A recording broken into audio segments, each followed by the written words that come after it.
guys, welcome to my channel. We are reading Emily Windsnap and the Ship of Lost Souls. We're on chapter 16. Here we go. I guess you could sum up my feelings at this point in 2 words: sheer panic. I mean, what else could I logically feel? I had just swam through a window that wasn't a window, through something that felt like a live meteor shower, into a cabin that was in complete darkness, on a ship that kind of existed, but not in the same traditional sense of the word exist. And I was now completely alone with the possibility that I might be stuck here forever. Sheer panic felt like a supremely sensible thing to feel. Treading water in the dark, I pulled my thoughts into a line. I didn't have long and couldn't afford to waste any time. I pulled up my sleeve and I set the countdown timer on my watch. I had 12 hours. Then I realized something. Even though I was treading water, the cabin wasn't completely underwater. I swam upward, poking my head out, and shook the water out of my hair. The cabin was half submerged and lying on a tilt. How was it only half underwater when Aaron and I had been swimming way down in the sea to get to it? I had the feeling this was only the first of many questions I would be asking myself over the next 12 hours. Pulling down my sleeve, I tried to steady my thoughts on an impulse. I pulled up my other sleeve, Aaron's chain. I touched it, tracing the delicate links with my fingers. The chain would keep me safe, reminded me that I was here to do and what I was going back to.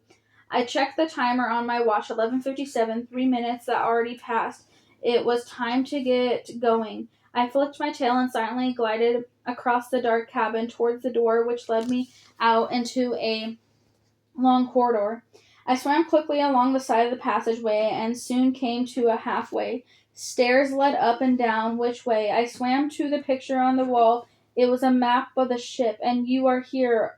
Oh, arrow pointing to the spot in the middle of the ship. Deck 3. There were 2 decks below me and 2 above. According to the picture, I was on the deck with the passenger cabins. The ones below me had a crew quarters and the reception area. Below that was a deck for the ship's engines and cargo. The level above me housed the dining room and shop and panoramic lounge.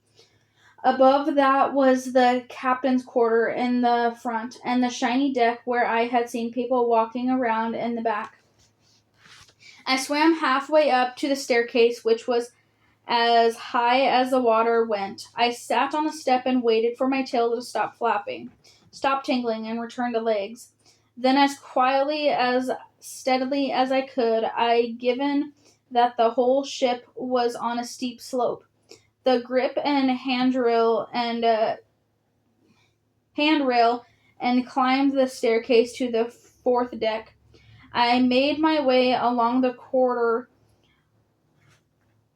towards the small shop. Hello. I stepped gingerly into the shop and looked around, empty. One wall was lined with sleeves full of keychains and coasters with the picture of the ship and the words Prosperious 2 on the side. They had all slipped to the end of the shelves, which were sloped down towards the ship's tilt. The shop had to fill with place that's been trashed and then completely forgotten about. Behind the counter, pencils and bowls and magnets lie on the floor. A rack held T-shirts that had all slipped down on one end. I made my way to the dining room. Tables were strewn and forgotten. Plates and bowls, coffee machines, and unwashed cups and saucers beside them. I picked up one of the cups. Something had looked like a cotton ball appeared to be growing on the bottom of it. The place was completely abandoned. Where was everyone? The door behind the coffee machine was half open. I approached it cautiously. Pushing through the door, I called out again, "Hello? Anyone around?" This was starting to get creepy. Okay. It was way beyond starting to get creepy. It was full on, out and out, brain mashingly spooky. What had happened to Luena, to all the passengers and crew? I checked the lounge at the front. Same thing, completely empty. Corridors, empty. Reception area, deserted. The ship was a ghost town. Finally, I climbed up to the top deck. I pushed open a heavy glass door and went outside. The first thing to hit me was a feeling of the air against my skin. Warm, soothing, gentle. It was like what? I'd never felt anything like it before. As smooth as melted caramel, as warm as a summer's day, as comforting as a blanket. It was instantly smoothed my worries. There was no one out here either, but I was no longer minded all that much. In fact, I was struggling to remember whom I was looking for. I headed ahead of me. There was a wooden changing hut and a small pool. It looked like a hot tub, although the water was still and had a layer of light green slime around the edge. Like everything else, it had clearly been neglected for months. I slid along the downward slope deck to the edge of the ship and a couple of deck stairs. I opened the nearest one out into the full reclining and sat on it. I couldn't just lie here and enjoy the heat and the loving feeling. The sun was so warm, so beautiful. I had never felt so at peace, so calm, so happy. I could stay here forever. I lie down, rolled up my sleeves and enjoyed the sunshine. And wait, what was that on my arm? The chain from Aaron, my boyfriend. I sat right up. What was I even thinking? I wasn't here to sunbathe. I was here to find Lewina and all the others.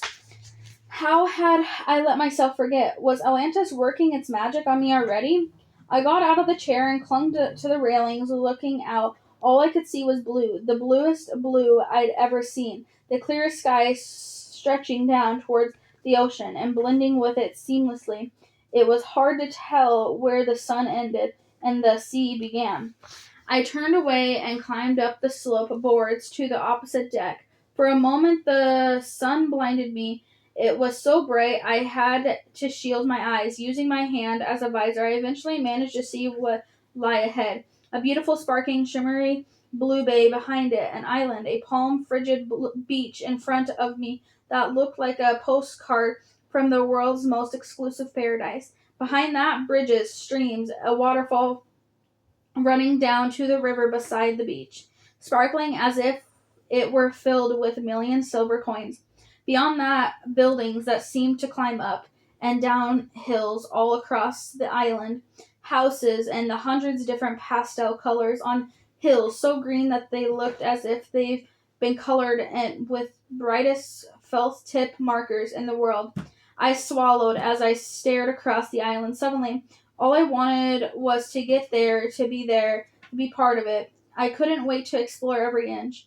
And that was when I knew for sure that I wasn't looking at just an old island.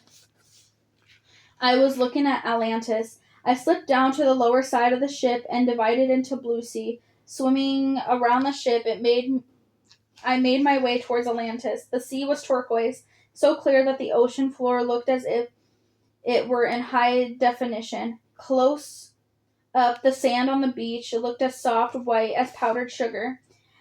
A single palm tree reached out from each end of the beach, almost horizontally, as if each tree wanted to dip its leaves in the ocean.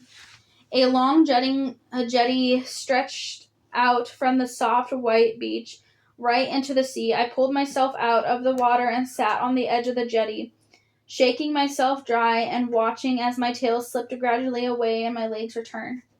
As I walked up the jetty towards the beach, two people padded over to greet me, a man, a woman, one on either side of the jetty. They wore identical garlands and multicolored flowers around their necks, and they beamed with identical smiles. "Hello," the woman said, reaching out to hug me tightly, as if I were a long-lost friend. The man handed me his garland. "We are so pleased to have you join us," he said, placing the flowers over my head. "We hope you have a delicate stay. Make yourself at home. Enjoy." The woman took my hand, and both of them walked across the sand with me. My feet melted into it. It was like walking on marshmallows. The woman stopped and reached down to the basket in the sand. "Where did that come from?" She held it out to me. "Here," she said. "Help yourself." I stared into the basket. It was full of pink and white marshmallows. Whoa, how had that happened? I looked at the woman. Go on, she said, and laughed. They're for you. I dug my hand into the basket and pulled out a handful. As I tasted them, I almost fainted from pleasure. They were the sweetest, softest thing I've had ever eaten in my life. Thank you. I mumbled, my mouth half full of marshmallows. She laughed again. Then she pointed away from the beach. See, that's the bridge in front of you. Take it into the city, she said. You will find much to enjoy. If you have any questions, there are plenty of people around to help you find answers. The bridge led across the river that ran with the clearest water I've ever seen. As the water flowed, it twinkled in the sunlight, looking as if it were sparkled with diamonds. Thank you, I said. I couldn't wait to go and explore. The man rummaging around to another basket. Here, he said, a welcome gift. You've already given me a garland and a basket and marshmallows. I laughed. I love these people. The man waved off my reply. A real gift, he said, pulling out a bracelet from the basket, a line of tiny, bright diamonds linked by some delicate gold chain I've ever seen. Like it? He asked. I love it, I gasped. It was the prettiest thing I'd ever seen in my life. I wanted to wear it, always show it to. To whom? I couldn't think of anyone I'd show it to. I couldn't remember anyone's name. Hold on, I'd shown it to all these people I met on this beautiful island. I would get the feathery top just like the woman was wearing and wear my beautiful new bracelet. I smiled and laughed and danced and lived here forever and the happiest girl alive. Hold your hand out, the man said, unknowing gasped. I held out my arm. No, wait, not that one.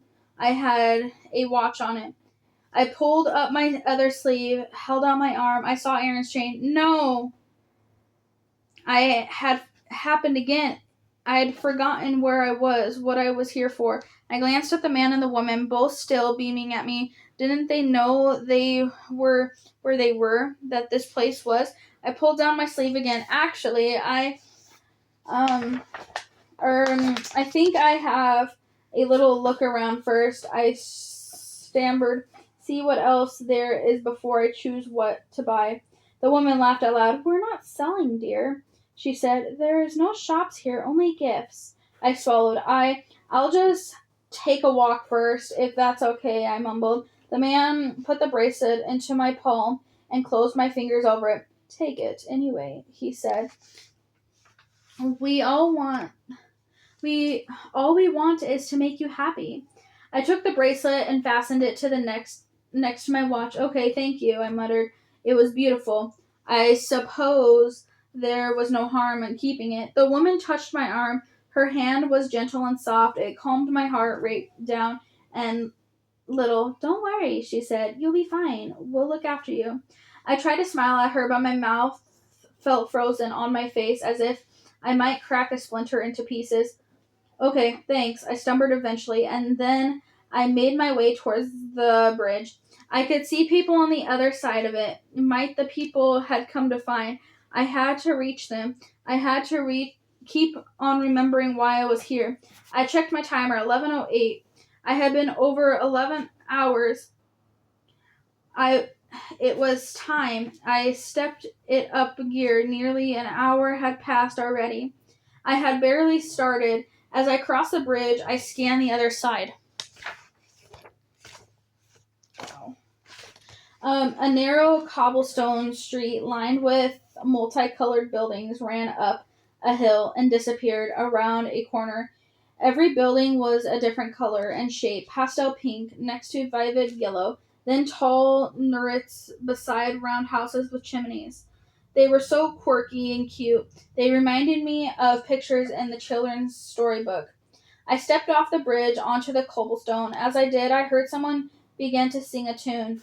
It was beautiful, haunting. It made me want to cry and laugh at the same time. I stopped walking and looked around. The singing stopped. Huh? Where did it come from? Where had it gone? There were a few people in the street walking along as a casual group and two or three smiling and chatting with one another.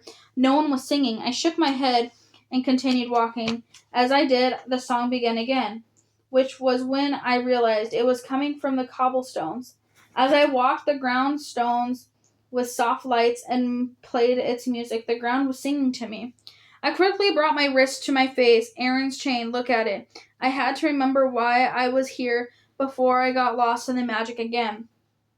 Back on track, I continued walking, scanning the faces of everyone I passed. I didn't realize anyone yet. I followed the cobblestone streets around the corner. In front of me, a sky blue gate led to another road. The gate smelled of fresh paint, one of my favorite smells. I leaned in to the gate and closed my eyes for a moment. That smell always made me happy, made me forget my worries. Wait, Atlantis was making me forget again. I looked down at myself, grabbed the brooch from Shauna, and stared at it for a moment, just long enough to remember. Then I shook myself and pushed the gate open. On the other side was a field. And then the strangest thing happened. I walked through the gate and turned to close it behind me. As I did, I looked back and saw the cobblestone street had vanished. In its place lay a green field full of white and yellow flowers, all blowing gently in the wind, as if a million daisies were waving at me on. How had that happened? It didn't matter how it happened. I had to move on. Closing the gate, I turned back around to the new field, but the field had gone. Now I was looking at a large, busy, icy rink. In fact, I wasn't just looking at it. I was standing in the middle of it on skates. Crowds of people smiling surrounded me, skating in circles, holding hands, laughing together, slipping, falling, helping each other up. I never tried ice skating, but I had always thought it looked like fun. I had once watched a reality TV show where celebrities learned to skate.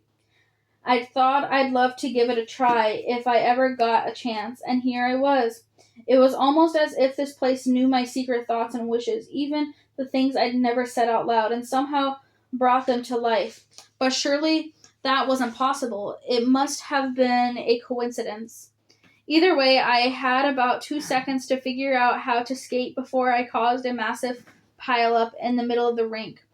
I stretched out a leg, then the other, and somehow, with barely any effort, I slid smoothly forward. I was doing it. I could skate. I glided across the ice. I skated forward, backwards, spun in circles. It was as if I'd been doing it all my life. It was amazing.